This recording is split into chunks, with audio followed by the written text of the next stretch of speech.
everybody. How are you? Welcome to day 4 of the Road to Lead.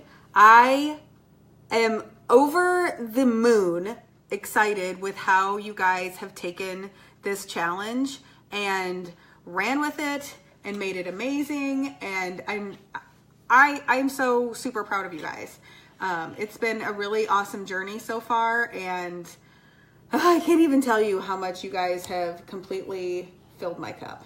I mean, I have nothing but gratitude to share with you guys. So I am waiting for Kat to request to join. I think I can invite her. Oh, I can invite her to watch. Whoops. How do I do it? There we go. Hey. So I've got to figure out how to get Kat on here. Here we go. Here she is. Maybe she's already requesting. What's happening? Add Kat. It says no, I can't do that. So Kat, see if you can request to add yourself, and I will add you. So what you're going to need for this training, or to check it afterwards, is to go to the albums and week 1 under growing your network and sales, and you're going to go under the 6 P's of selling. So you're not sure what's going on either? Good. If you want to pull that up while Kat and I are figuring out why we can't get her on here, this is why I should just live with her. I should just live with her Monday through Friday and come home on the weekend. All right, Kat. You might have to do it on your phone versus your computer. I don't know how that works. So far in days 1, 2, and 3, we really worked on some habits to build, some things to work on for growing your network, for actions that you can do every day that will help you grow your network. And, from reviewing other businesses to getting, just little things like, telling people happy birthday and all these other things that really add up over time to grow your network. So now that we have gotten some of these things together about growing your network, I'm going to turn my light up here. We want to talk about sales, because at the beginning of this, we told you, we want your goal to be getting $2,000 in sales a month. And I want to give you a little bit of permission here to know that $2,000 in sales a month, that may not happen for you tomorrow or in your first month or first couple of months or even in your first year. That may be something that you have to work toward, and that's okay. But if you put that goal in your head and then you start working on the actions to get to that goal, it will happen. As long as you are doing the income producing activities that will eventually lead to $2,000 in sales, you're doing all the right things. And so that means, growing your network, whether that's in person or in online, growing your network, making more friends, having more people see you, and working with other businesses. So it's really, really important that you understand that what we're setting you up for here is long-term success. So if you put some of these things into action, long-term, they will start to make sense for you. Let's see. I still can't add Kat. So I will kind of give you a little bit of advice on beginning advice on sales while we're waiting for Kat to be able to pop on. And one of the things is to, it's okay. One of the things is to talk to everybody. Something that we do is that we feel like we don't want to be salesy. We feel like we don't want to pressure people. And I want to assure you that if you already have that thought in your mind that I don't want to come across salesy or I don't want to pressure people, you are probably on the right track. It may take some time to perfect your sales techniques and to really become comfortable in sales. Thank you, April. But you're on the right track if you're even worried about that. And the other thing I want to tell you is everything that somebody does to make $1 in this world is sales. I don't care if you're a nurse, if you work for an aviation firm, if you are an engineer, if you are a babysitter, if you are a teacher, you're selling something. we just don't always take care of the money transaction in all of our jobs. So no matter what you're doing, you are selling something to people. And I've been on this kind of mission lately to say that we need to kind of switch the conversation in direct sales. Yeah, we are here to sell you something. I'm absolutely here to sell you something because I have a tremendous product and that you need to see. So it's really all about connecting with people and sharing what you love with them and doing it authentically. Not doing something because everybody else is doing it, or not doing something because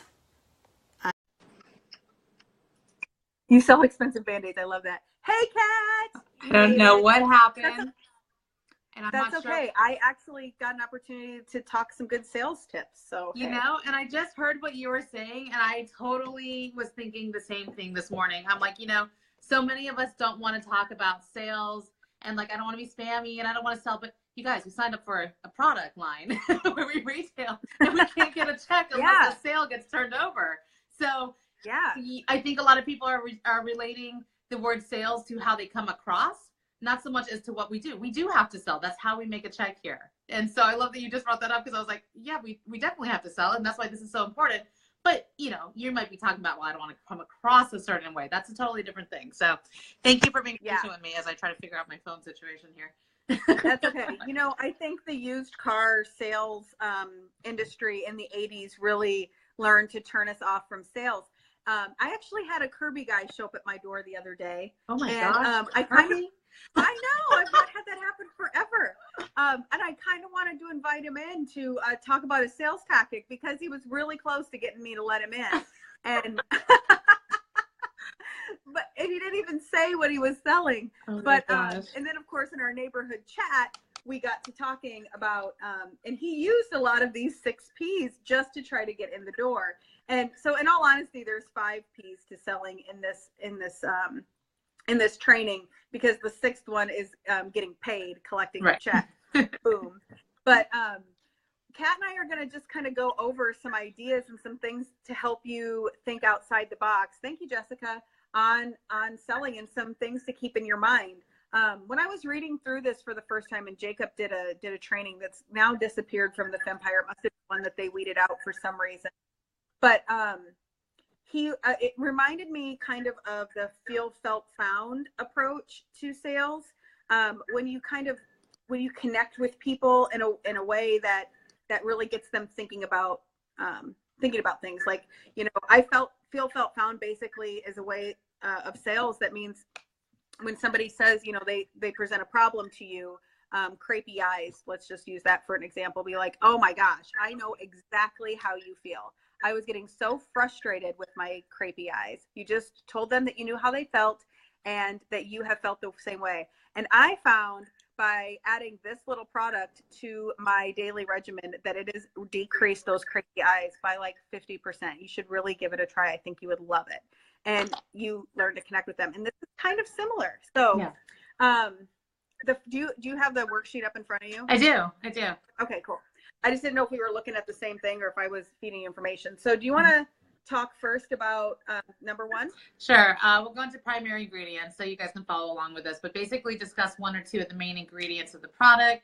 They give it its unique and amazing properties. Now, in skincare, this is going to be definitely more about like essential oils and stars of the line, and, you know, what are these things that they have in it that makes you look younger and fresher and more youthful. In makeup, it's probably going to be a little bit different. Like, you might know some of the properties of the makeup, but it's probably going to be more about not the perks, but what it does. Like the property of our foundation, a big aha thing for people is that it's wax-based. And people are like, wait, what? Like right away, that gives you information that makes people listen.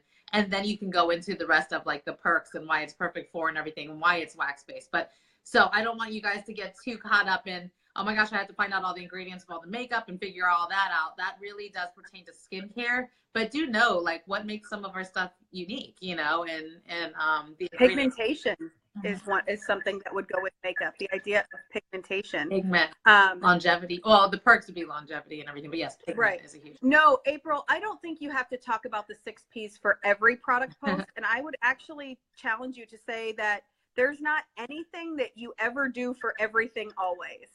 there's certainly a time and place, but this is a way to help you. And going on with what Kat said with number one, I think the big point here is discussing one or two ingredients, and probably just one, because we tend to verbally vomit all over our posts, you know, and if we don't need to talk about every ingredient every time.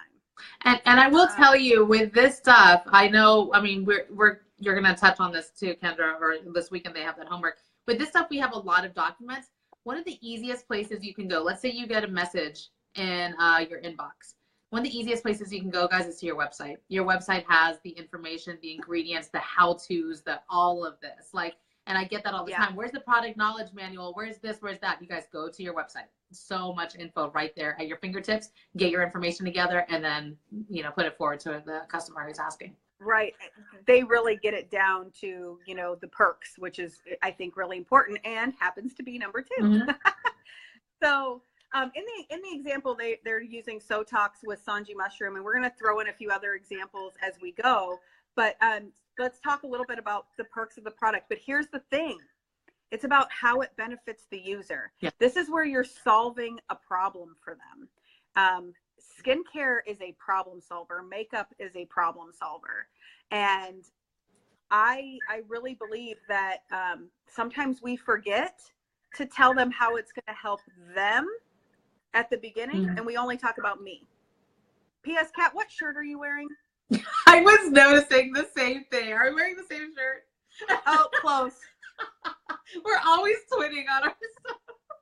I was like, you're wearing a black V-neck. That's interesting. Somebody mentioned it there, and I'm like, we did not. Our last duo, we were wearing also the similar outfit. We don't plan this. I had to ask.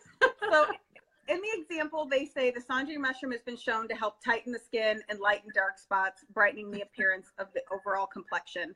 So, I mean, that, like, I will say that the way that that's worded, like, somebody would totally know that I copied and pasted that from a website. That is not how I talk. Right.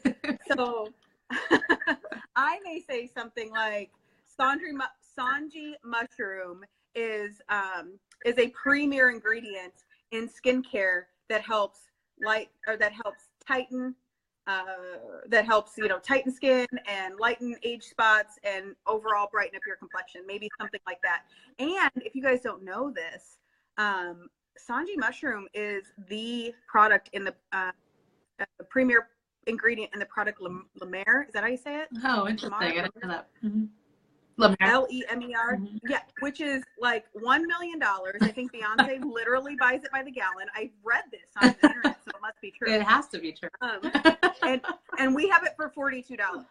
Like, between Sotox and Must Do, I'm constantly saying at some point they're going to understand that they should be charging double for this. So get it now. Right.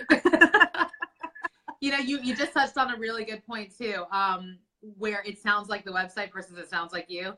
How many of you guys get those messages in your inbox or on your post, and all of a sudden you can tell the spiel is happening? It's the spiel. It's the website. It's, you know, everything down to you just your eyes glaze over it. Like, don't let that happen to the person talking to you about the product. Don't let their eyes glaze over. Let this be your voice. What you truly find, you know, is beneficial from the product. Right. So the next is to identify in your post who the product is meant for, like who it's great for. So, like, for example, you may be talking about like perfect products for teens, perfect products for LAMER. It's 2 words, Tony. Mm-hmm. Perfect products for teens, perfect products for moms, perfect products for men, perfect product, you know, that kind of stuff. Sometimes when you have a post that's not geared toward everyone and is geared toward a smaller audience, when you identify your target audience, that is really powerful. Go ahead and piggyback off of that, would you? Yeah, you catch a lot more specific fish with specific bait than casting a wide net and just hoping you get something. So you definitely want to target your post as much as you can. That goes into pretty much everything with this business, your brand, everything, but definitely with your post.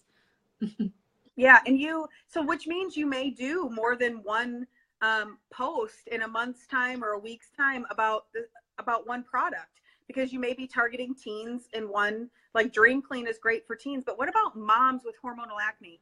even though they're ultimately going to use the same product, they may not pay attention when you're talking about teens with acne, but they sure are going to pay attention when you make a comment about hormonal acne, because then all these women are like, ooh, that's totally me. And just to go a little further, I'm not sure, just because we're on this topic, not only targeting different demographics and different people in your post about that one product, but different voices and how you bring it. Like, of course, you want your voice, but like it just brings me back to the men's collection that we had for Father's Day. It was like, I talked to the science nerds on one post. I talked to the, hey, dude, this is some stuff that's going to get the dirt off your face, to, you know, kind of post and everything. Bro.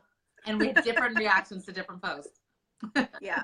And try different things when you're applying these 6 Ps. Mm-hmm. Definitely, give it, use your different kinds of voices to attract different people and to see what works for you and to kind of discover what your own voice is. Right. That's good.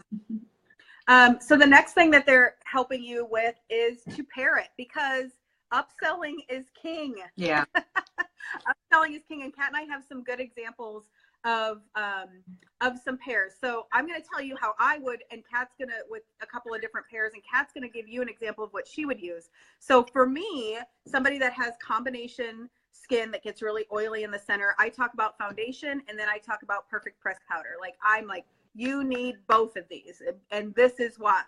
For people that have, so using this, I would be like, our wax-based foundation is amazing for women with combination skin.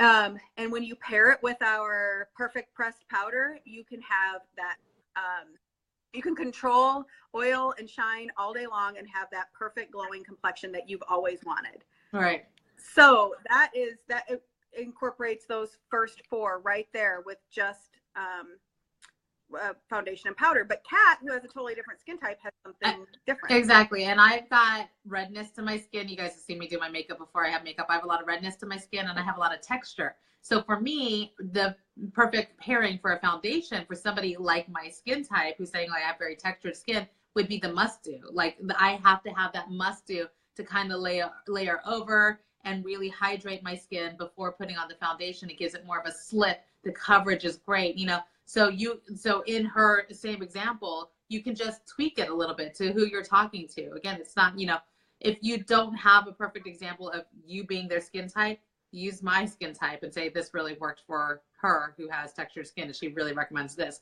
This really works for Kendra who has combination skin. Don't feel like you have to fit all the molds of every single thing that you're. Right. A lot of times I see people say this foundation is great for all skin types, which is awesome because it totally is. But sometimes people feel lost in that shuffle. They feel like, well, I'm super oily, so that really wouldn't work for me. Or I'm so dry, I bet that wouldn't work for me. So that's where, like, really getting down to who it's perfect for and what it pairs with is amazing. Another one that I would give an example for is skin polish with must do. I am a big fan of my face feeling like a tiny baby's bottom. I even posted about it in our day 1, which probably makes me a little creepy. I don't know, but I love the feeling of instant gratification products. And when you're talking to a customer that wants that instant gratification, to me, there's nothing better handing them some samples of skin polish and must do, because when you skin polish your face and then you slather it in must do, good luck keeping your hands off your face that day. Right. And one of my favorite pair ups too is something like, if I'm going to sell a liquid sunshine, I'm always talking about bamboo renew beforehand, or scrubtini if we have that in stock, because you want your skin super smooth before you put something on that's going to, cling to dry skin cells. So, of course we could talk about lotion and stuff. I could say 40 Cure Cream instead, or cream in the crop. But I absolutely love the fact that you can also get the perks of, getting a closer shave while exfoliating in your body in the shower and stuff with the other products. And so I always try to give them more value, more bang for their buck. Oh, but you can also do this with this, and you can also do that with it. And now they're looking at things that you would normally say 4 or 5 different products that they're getting into, and you're adding that value to these products. Right. Suggesting. Right. Absolutely. I think so. Think about those things when you're talking about when you're talking about a product. Like, give it a pair with something else once in a while so people can see what it should go with. In the back office in the resource library, there is a bunch of perfect couple lipsticks with lip glosses combos that are in there that are great for illustrating that example, if that's what you want to use for that. But, you know, sometimes I'll just take two different products and you know, put one picture and another picture and talk about them and in that way. Okay, so the last point is your personal feelings. So people buy off emotion. Before they buy, they will open their wallets emotionally before they will open their wallets logically. Yeah. And how many of you can say that you've gone shopping to like, you know, I need some therapy shopping or something like retail, that. Or retail therapy.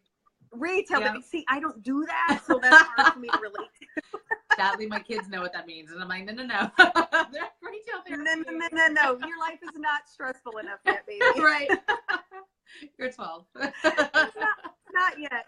Yeah. So when you attach a product emotionally and help your customer attach to a product emotionally, and that's where you talk about yourself. So notice you talked about your audience first. You talked about everybody else first, and you bring yourself in. Talking about, in this example, they say my skin looks so, they said tight and smooth. I don't know that. See, again, that's not how I would talk, right. But you understand the point. I would say my skin hasn't looked better in years, and I feel so much more confident with after using Sotox. You know, talking about confidence, let me pull this up really, really fast. I just did a training, which I'll be doing in the Real Women Collective here very soon. I did this training for my my peeps, my local peeps, and they were talking about what I talked about what makes a post go viral.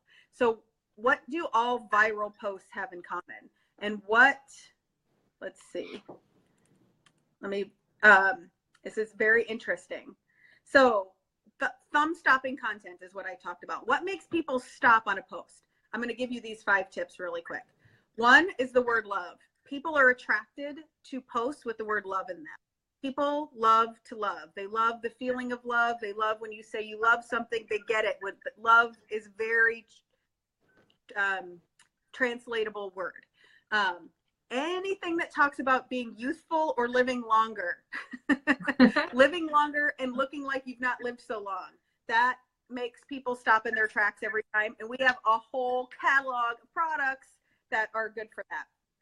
Visually rich photos is the third one. Go on Limelight by Alcone's Instagram and their Facebook page. Right. They have some beautiful photos that Christy makes happen on there, and you all got to use those. They are so and they take their time to do it. And Christy has a whole video on this in the Fempire of what she does to really set up her picture. Yes. Yeah. And people love that visually rich stuff.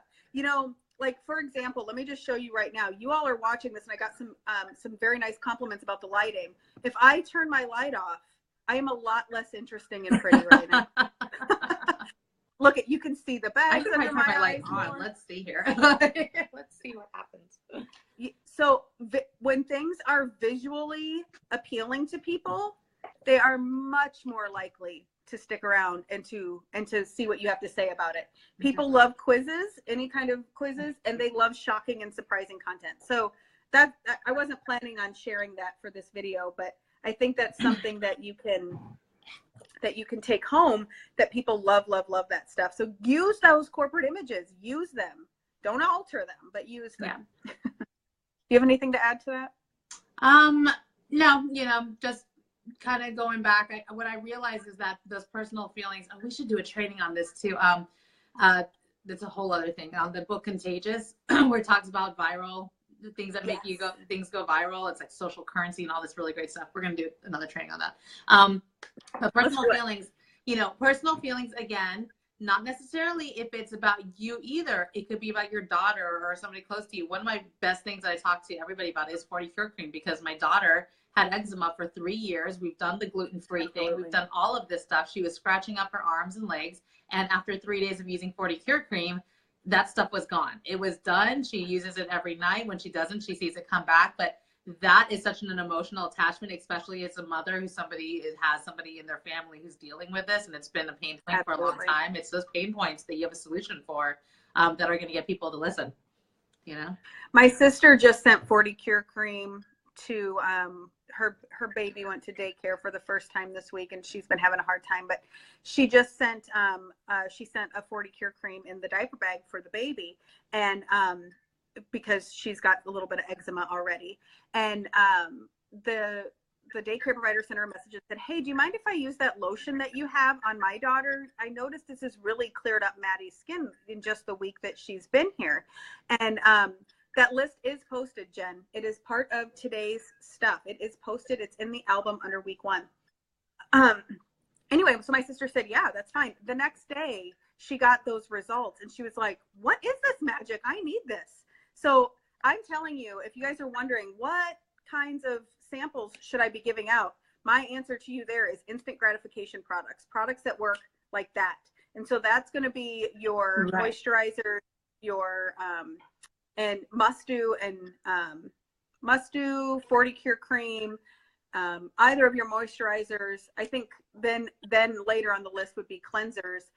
People always want to give out products or Sotox samples, and I'm like, well, those are usually on the last on my list because it takes time to see results. I remember you giving that advice to, I think it was Patty who was here and was trying to figure out samples, and you're like, the most instantly gratifying ones are the best ones. The 40 Cure Cream, the must do, the things that they notice right away. And that makes so much sense unless you're going to give them a few packets of something to try over time.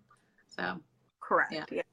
Yeah. So I hope that gives you a little walkthrough through the 6 P's of selling, and let's get productive today with trying to put those things into practice with a post. My other advice to you would be to keep it short. I see so many of these long posts of people giving long testimonies, which is great, but if people have to click on read more, I know it can work, but in between those long ones, you got to give people short little digestible nuggets. If they've got to click on read more on every single one of your posts, you're losing most of your audience. You're losing so many people. So make sure that you are, those long testimonials are great. If that's part of you and your brand and who you are, that's more power to you. That's great. But make sure that you are peppering in some short. I will say something to that point. The longer posts, you have to grab them in the first 3 sentences if that is going to work for you. Then they will be invested in reading the rest of the post. So if I'm sitting here saying, well, Naomi Watts said something to me the other day about blah, blah, blah, people are like, huh? Like that's going to grab some attention. And then they might read through, but they might not read that in the same way if it's just a whole long, I love this product and here's why kind of thing. Like you've got to be able to grab that attention right up front. So they will want to read more if you do that. You got to hook them. You got to hook them. Usually I start my hooks off with, I am such an idiot. That's usually my first sentence when I want to hook somebody. I am such an idiot, or I am so dumb. Yeah. It's an inside joke. I say that all the time. Shock them at the beginning. Shock them with something that they're going to want to keep reading about later. Okay, don't say that. This is empowering. We could keep talking forever. We're going to let you guys go. I hope this helps you to incorporate some awesome things into your daily posts. And I think you can say go for it. I'm sure she won't mind. I mean, it's like 1 degree of separation at this point. So you practically know her. I mean, Eliza Desh's dad used to work with Carol Shelby, so my husband now thinks he knew Carol Shelby. So I think that logic works. And if you don't know who Carol Shelby is, that's fine, but he's awesome. I'm sure my husband's drooling next to me as he hears his name. So yeah, for sure. All right, guys. Thank you for doing this, Kat. I appreciate it. Oh, thanks for being patient with me. All right, guys. You have a good day. Bye. Bye.